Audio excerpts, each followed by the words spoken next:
Hello नमस्कार। आज बात करते हैं ज्योग्राफी से लेकर कुछ इम्पोर्टेंट प्रश्न। मंजिलें क्या हैं, रास्ता क्या है, अगर हौसला हो तो फासला क्या है। चलिए आगे बात करते हैं। प्रश्न नंबर 1। प्रश्न नंबर आपका 1 है, कहा गया यहाँ पे कि कर्क रेखा किस राज्य से होकर नहीं गुजरती है। यानी कि यहाँ पे 4 ऑप्शन है। Option A Madhya Pradesh, option B Tripura, option B C Meghalaya and option D Mizoram. यहाँ से कहा गया आपको कि कर्क रेखा किस राज्य से होकर नहीं गुजरती है, तो यहाँ पर आपका राइट आंसर होगा ऑप्शन सी मेघालय। अच्छा, किन किन राज्यों से गुजरती है, तो गुजरात, राजस्थान, गुजरात एंड राजस्थान, मध्य प्रदेश, छत्तीसगढ़, झारखंड, पश्चिम बंगाल, त्रिपुरा एंड मिजोरम। ये 8 राज्य हैं जिनसे कर्क रेखा गुजरती है। चलिए आगे बढ़ते हैं नेक्स्ट प्रश्न की ओर। प्रश्न नंबर 2। निम्न में से किस देश के साथ सबसे छोटी स्थलीय सीमा लगती है। यानी कि भारत जो है यह किस देश के साथ सबसे छोटी स्थलीय सीमा बनाता है। आपके ऑप्शन है option A Pakistan, option B Nepal, option C Myanmar, option D Bhutan. ठीक है, तो आंसर कीजिए फटाक से, कमेंट कीजिए कि किस देश के साथ सबसे छोटी सीमा लगती है। यहाँ पे आपका ऑप्शन हो जाएगा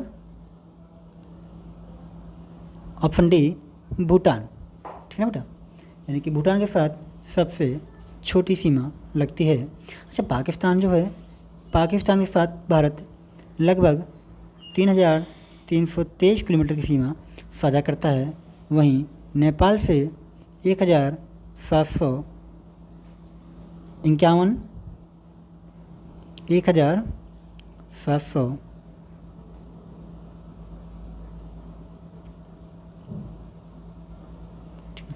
यानी कि यहीं पर नेपाल के साथ लगभग 1,751 किलोमीटर की सीमा साझा करता है और म्यांमार के साथ लगभग 1,643 किलोमीटर की सीमा साझा करता है। यानी कि आपका ऑप्शन हो जाएगा राइट आंसर क्या था आपका भूटान। ठीक है, सबसे छोटी कौन सा है, भूटान। क्लियर, आगे बढ़ें। ठीक है, नेक्स्ट प्रश्न की ओर बढ़ते हैं। प्रश्न नंबर 3। म्यांमार की सीमा से जुड़े राज्यों का दक्षिण से उत्तर दिशा की ओर सही क्रम क्या है। यानी पूछा गया है कि जो म्यांमार है, म्यांमार से लगे हुए राज्यों का दक्षिण से उत्तर की ओर सही क्रम क्या है। तो सबसे नीचे क्या पड़ता है, मिजोरम, इसके बाद मणिपुर, इसके ऊपर क्या है नागालैंड, इसके ऊपर क्या है अरुणाचल प्रदेश। यानी कि आपका option number D is a right answer. Clear, सबसे नीचे क्या बेटा मिजोरम, फिर क्या है मणिपुर, इसके बाद नागालैंड और सबसे ऊपर क्या है तो अरुणाचल प्रदेश। यानी कि आपका D4 राइट आंसर। नेक्स्ट बढ़े प्रश्न नंबर 3 की ओर। खत्म, आगे प्रश्न आपका है, भारत में सबसे लंबी एवं सबसे छोटी तटरेखा किन राज्यों की है। यानी यहाँ पे पूछा गया है कि सबसे लंबी और सबसे छोटी तटरेखा कौन से राज्य की है। तो सबसे लंबी पता आपको कौन सा बेटा, गुजरात। कौन सी बेटा, गुजरात। यानी कि गुजरात की लगभग 1214 किलोमीटर की सीमा बनाता है। ठीक है, गुजरात जो है ये 1214 किलोमीटर की सीमा बनाता है, तटीय सीमा। और सबसे छोटा जो आपका है वो आपका है बेटा गोवा, और गोवा जो है ये बनाता है 101 किलोमीटर की सीमा बनाता है। ठीक ना, यानी कि आपका आप देखिएगा सबसे बड़ा कौन सा है गुजरात, सबसे छोटी गोवा की। कौन सा ऑप्शन है, तो option A is a right answer. ठीक है बेटा, यहाँ पे क्या हो जाएगा आपका option A is a right answer. अगर पूछिए आपसे कि गोवा जो है ये कितनी बनाता है, तो आप कहेंगे 1214 किलोमीटर। सॉरी, गोवा कितना है 101 किलोमीटर और गुजरात 1214 किलोमीटर है। क्लियर, ठीक है, बढ़ते हैं आगे प्रश्न की ओर।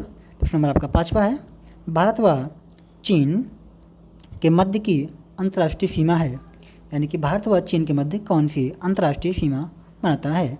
आपके ऑप्शन है ऑप्शन ए डूरंड रेखा, ऑप्शन बी मैकमोहन रेखा, ऑप्शन सी रेड क्लिफ और ऑप्शन डी 10वीं अक्षांश रेखा।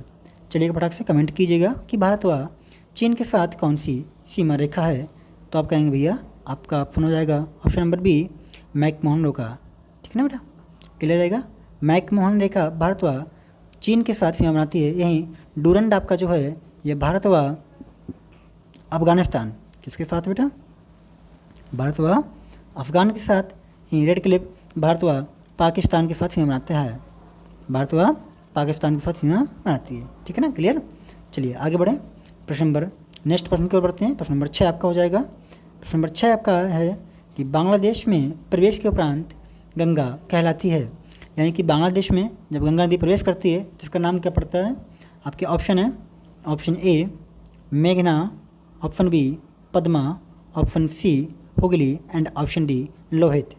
चलिए फटाक से कमेंट कीजिएगा कि जब प्रवेश करने के बाद गंगा नदी बांग्लादेश में प्रवेश करती है तो इसका नाम क्या पड़ता है।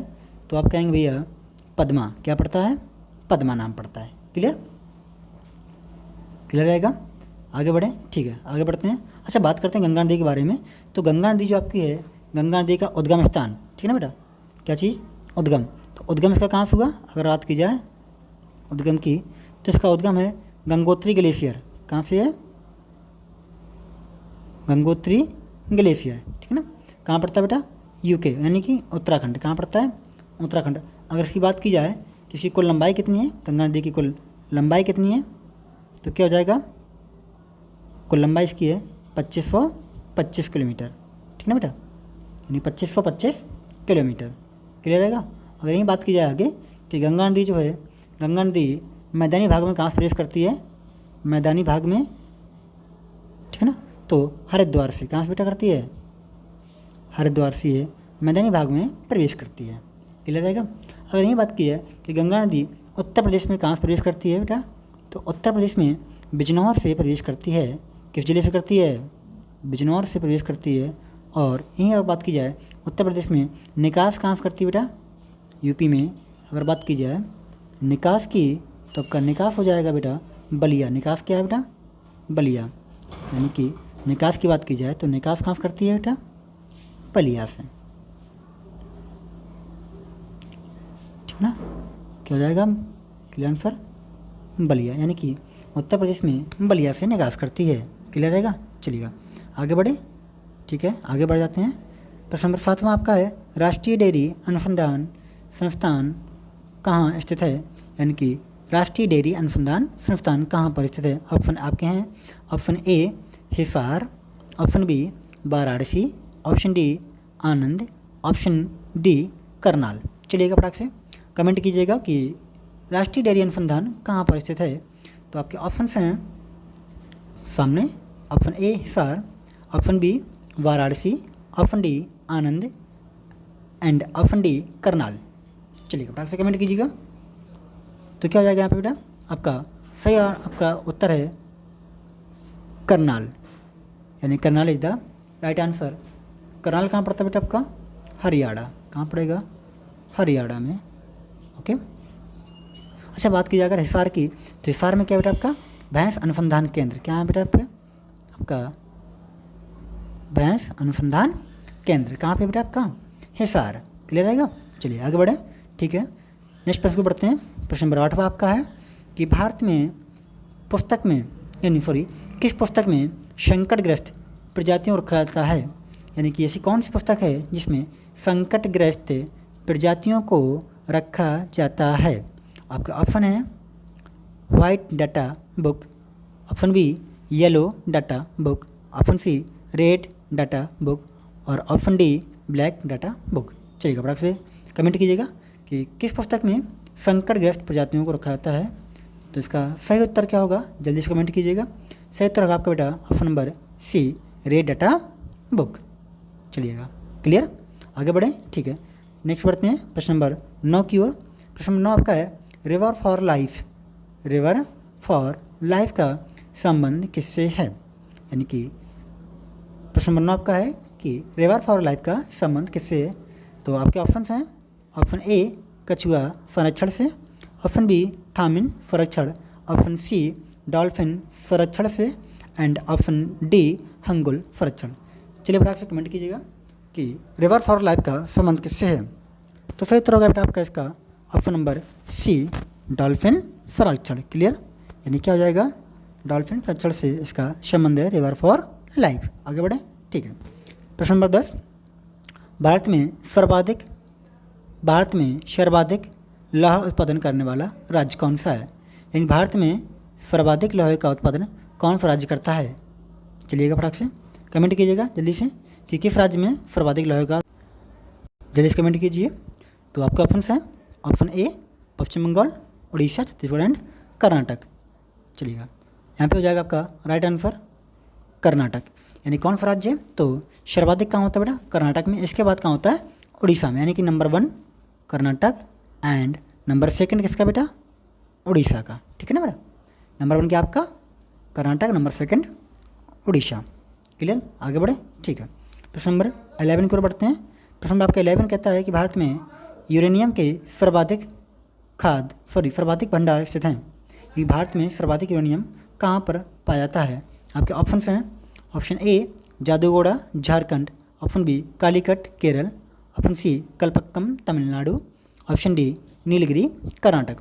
चलिएगा जल्दी से कमेंट कीजिएगा कि कहाँ पर भारत में सर्वाधिक यूरेनियम के भंडार हैं। तो यहाँ पे आपका राइट उत्तर होगा, यहाँ पे आपका राइट उत्तर होगा जादूगोड़ा झारखंड। कहाँ पर हो जाएगा बेटा, जादूगोड़ा झारखंड। क्लियर, चलिए आगे बढ़ें, ठीक है। नेक्स्ट पढ़ते हैं, नेक्स्ट प्रश्न की ओर। प्रश्न नंबर आपका 12वां, भारत में सर्वाधिक खनिज तेल का उत्पादन किया जाता है। कि भारत में सर्वाधिक खनिज तेल का उत्पादन कहाँ पर किया जाता है। आंसर करेंगे, आपके ऑप्शन हैं डिगबोई असम, अंकलेश्वर गुजरात, बॉम्बे हाई महाराष्ट्र एंड बाड़मेर राजस्थान। चलिए जल्दी से कमेंट कीजिएगा कि भारत में सर्वाधिक खनिज तेल का उत्पादन किया जाता है। तो सही उत्तर होगा आपका बेटा ऑप्शन ए डिगबोई असम में। क्लियर, चलिए आगे बढ़ें, ठीक है। बढ़ते हैं नेक्स्ट प्रश्न की ओर। प्रश्न नंबर 13 आपका है, भिलाई इस्पात संयंत्र किस देश की सहायता से स्थापित किया गया। यानी बताना है आपको कि भिलाई इस्पात संयंत्र किस देश की सहायता से स्थापित किया। चलिएगा आपका ऑप्शन है option A Germany, option B Soviet संघ, option C Britain and option D जापान। चलिए कमेंट कीजिएगा फटाक से कि भारत में भिलाई इस्पात संयंत्र किस देश की सहायता से बनाया गया। तो इसका सही उत्तर होगा बेटा आपका ऑप्शन नंबर बी सोवियत संघ अर्थात रूस। किसके सहयोग से बनाया था हमने, रूस के सहयोग से बनाया था। चलिए आगे बढ़े, ठीक है। नेक्स्ट प्रश्न आपका है प्रश्न नंबर 14, कौन सा केंद्र भारत में अखबारी कागज उत्पन्न करता है। कि भारत में कहाँ पर अखबारी कागज उत्पन्न होता है या बनाया जाता है या छपता है। तो आप बताएंगे बेटा उत्तर। ऑप्शन आपके सामने है, option A Nepanagar, option B Bilaspur, option C Nellore and option D Raigarh. तो अखबारी कागज भारत में कहाँ बनता है। तो इसका सही उत्तर होगा ऑप्शन ए नेपानगर। क्लियर, चलिए आगे बढ़ें, ठीक है। बढ़ते हैं प्रश्न की ओर। आपका प्रश्न नंबर 15 है। 15 प्रश्न कह रहा है आपका कि भारत की स्वर्णिम चतुर्भुज परियोजना जोड़ती है। स्वर्णिम चतुर्भुज परियोजना जोड़ती है। आपके ऑप्शन हैं दिल्ली मुंबई चेन्नई कोलकाता को, दिल्ली झांसी बेंगलुरु कन्याकुमारी को, श्रीनगर दिल्ली कानपुर कोलकाता को, पोरबंदर बेंगलुरु कोलकाता और कानपुर को। तो इसका सही उत्तर क्या होगा बेटा आपका ऑप्शन ए दिल्ली मुंबई चेन्नई और कोलकाता को। यानी राइट आंसर आपका ए स्वर्णिम चतुर्भुज योजना जोड़ती है। ठीक है ना। बढ़ते हैं प्रश्न की ओर। प्रश्न नंबर आपका 16 है। पुडुचेरी केंद्र शासित प्रदेश भौगोलिक रूप से कितने राज्यों में फैला हुआ है। यानी कि जो आपका पुडुचेरी है ये कितने राज्यों में फैला हुआ है। तो पुडुचेरी मुख्य रूप से 3 राज्यों में फैला हुआ है। कितने राज्यों में बेटा, 3 राज्यों में फैला हुआ है। ये 3 राज्य कौन कौन से हैं बेटा इसके। तो आप कहेंगे भैया तमिलनाडु, कौन सा है, तमिलनाडु, आंध्र प्रदेश, तमिलनाडु और आंध्र प्रदेश एवं केरल। ये 3 राज्यों में मुख्य रूप से फैला हुआ है। तो आपका ऑप्शन कौन सा बेटा, तमिलनाडु, आंध्र प्रदेश, केरल। कौन सा ऑप्शन मैच कर रहा है बेटा आपका, option number C is a right answer. Tamil Nadu, Andhra Pradesh and Kerala राज्यों में फैला हुआ है। क्लियर रहेगा। चलिए आगे बढ़े। ठीक है, नेक्स्ट प्रश्न को बढ़ते हैं। प्रश्न नंबर 17 आपका, भारत का सबसे बड़ा भौतिक विभाजन कौन सा है? भारत का सबसे बड़ा भौतिक विभाजन कौन सा है?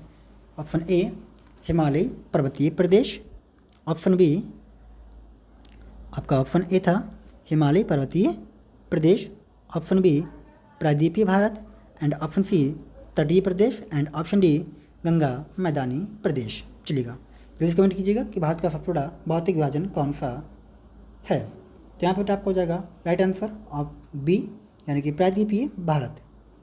सबसे बड़ा विभाजन आपका है प्रायद्वीपीय भारत। क्लियर रहेगा। चलिए आगे बढ़ें। ठीक है, बढ़ते हैं नेक्स्ट की ओर। प्रश्न नंबर आपका 18 है, पूर्वी घाट की सर्वोच्च चोटी कौन सी है? बताना आपको कि पूर्वी घाट की सर्वोच्च चोटी कौन सी है। आपके ऑप्शन है दोदा बेटा, अनाईमुड़ी, महेंद्रगिरी, जिंदगढ़ा।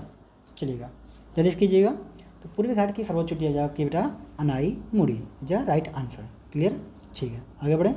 चलिएगा आगे बढ़ते हैं प्रश्न नंबर 19 की ओर कि अमरकंटक पर्वत चोटी से किन दो नदियों का उद्गम होता है?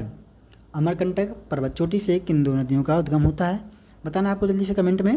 आपके ऑप्शन हैं नर्मदा व सोन, नर्मदा व ताप्ती, रामगंगा, गोमती, गोमती व गोदावरी। चलिए जल्दी से कमेंट कीजिएगा कि अमरकंटक पहाड़ी से किन दो नदियों का उद्गम होता है। जल्दी से कमेंट कीजिएगा, जल्दी जल्दी कमेंट करो जल्दी से। हाँ, तो क्या हो जाएगा बेटा आपका इसका उत्तर? चलिए मतलब जल्दी से कमेंट करो। कौन सी बेटा? आपका ऑप्शन ए नर्मदा व सोन। क्लियर। चलिए आगे बढ़े। ठीक है, आपका लास्ट प्रश्न होगा, निम्न में से कौन सा एक लघु हिमालय का भाग है? यानी कि कौन सा एक लघु हिमालय का भाग है? ऑप्शन करेंगे आप बेटा जल्दी से। आपके ऑप्शन हैं महाभारत श्रेणी, ऑप्शन बी कैलाश श्रेणी, ऑप्शन सी लद्दाख श्रेणी एंड ऑप्शन डी अनाईमुड़ी श्रेणी। तो बताना आपको कि लघु हिमालय का भाग है। तो लघु हिमालय का बेटा भाग कौन सा? आपका ऑप्शन ए महाभारत श्रेणी। क्लियर। चलिएगा, तो ये आज के प्रश्न थे, मोस्ट इम्पोर्टेंट प्रश्न। आपको वीडियो अच्छा लगा हो तो लाइक करो, शेयर एंड सब्सक्राइब भी कर लेना।